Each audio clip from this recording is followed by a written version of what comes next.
A good Thursday afternoon, everybody. I'm meteorologist Ben Dery. Thanks for tuning in to KARE 11 Plus. It was a frosty start to the day across some parts of far northern Minnesota. International Falls only dropped to 33 degrees, but a couple locations in and around Baudette saw temperatures just shy of the freezing mark. So for some locations, it's the coolest morning of the season so far. St. Cloud dropped into the 30s.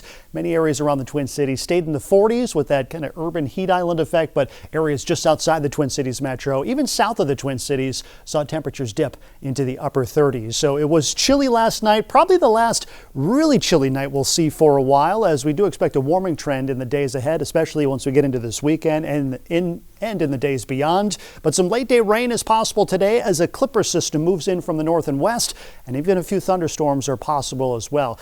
Chance for severe weather is pretty low, but a few garden variety non-severe storms are possible just before sundown tonight as the main frontal system moves through. That will lead us with some pretty blustery conditions tonight, but we clear out likely by daybreak on Friday, and we should stay dry through the upcoming weekend. And then it's back to the 70s, but not until next week. Temperatures return to 70 degrees probably as early as Monday, mid to even upper 70s possible by the time we get into the middle part of next week. So looking forward to that. Here's our radar satellite composite. Clouds are on the increase ahead of this clipper system, which is already bringing rain across parts of central and northwestern Minnesota. It's a fairly potent weather system that doesn't have a ton of moisture with it, but it will provide us not only with the rain chances and the thunder potential this evening, but also some pretty blustery conditions as well. You look at your current wind speed right now. Behind that frontal system, you can see the winds really ramp up. We've seen wind gusts over North Dakota exceeding 50 and even 60 miles per hour. Now, while we're not going to see wind gusts that strong, this system will mature as it moves on top of us.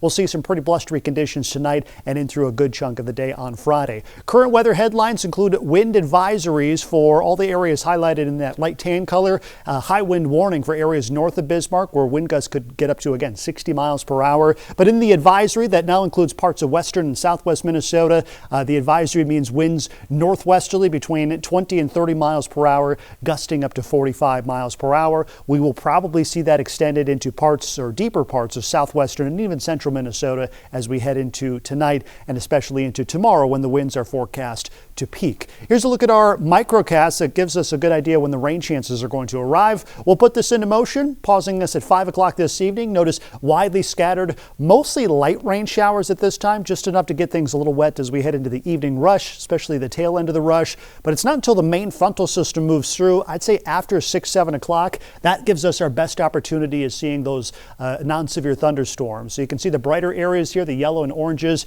indicating some brief but moderate to heavy rain moving through for a fairly short amount of time. By the time we get beyond 8, 9 o'clock, most of the rain chances, at least the steady stuff, will push off to the east. And as we head into Friday morning, it looks like things are going to dry up for us as we head into the end of the week. It looks like by the time we get into Friday morning, the rain chances are going to be gone. But before we get there, here's how much rain we are expecting. Because it's a quick hitting system, a 1/10 to 1/4 of an inch of rain expected here.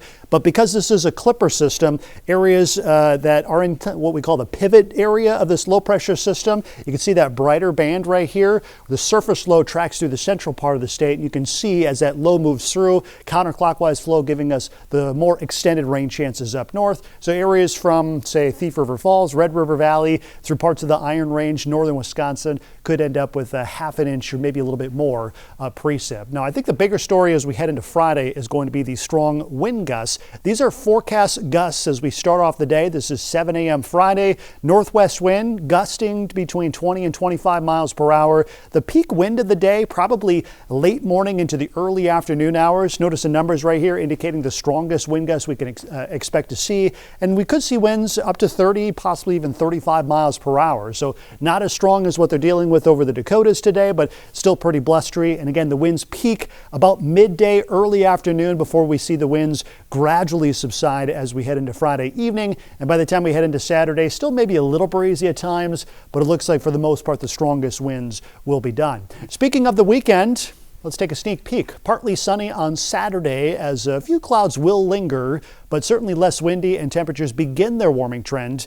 64 for a high temperature. Still brisk as we head into Sunday morning, but a brighter day, very pleasant conditions, and with that early to mid September sunshine, it's going to warm us up into the upper 60s to near 70 degrees for forecast highs. Here's your weekend getaways forecast. I know the what is it? The unofficial last weekend of summer is behind us, it being Labor Day weekend. But if you are getting up to maybe see some less crowded conditions up there, it looks like conditions will be pretty nice. We're looking at fall conditions, temperatures up north, 50s both Friday and Saturday, and then Sunday we will see brighter conditions, light wind, and temperatures rebounding back into the 60s. For today, here's your forecast. Do expect some late day rain, late afternoon into the early evening hours, 62 degrees for a high temperature with a southwest wind between 5 and 15 miles per hour, and that wind will abruptly turn from the northwest as we head into the evening hours and overnight. That will help to keep our temperatures on the cooler side in the days ahead. Thursday's highs, upper 50s to low 60s here. Notice the temperature contrast, 70s for areas in southwest Minnesota, and your 7-day forecast looks like this. We bottom out temperature-wise on Friday, a pretty blustery day, wind calming some as we head into Saturday, and then warming things up with temperatures in the 70s by next week.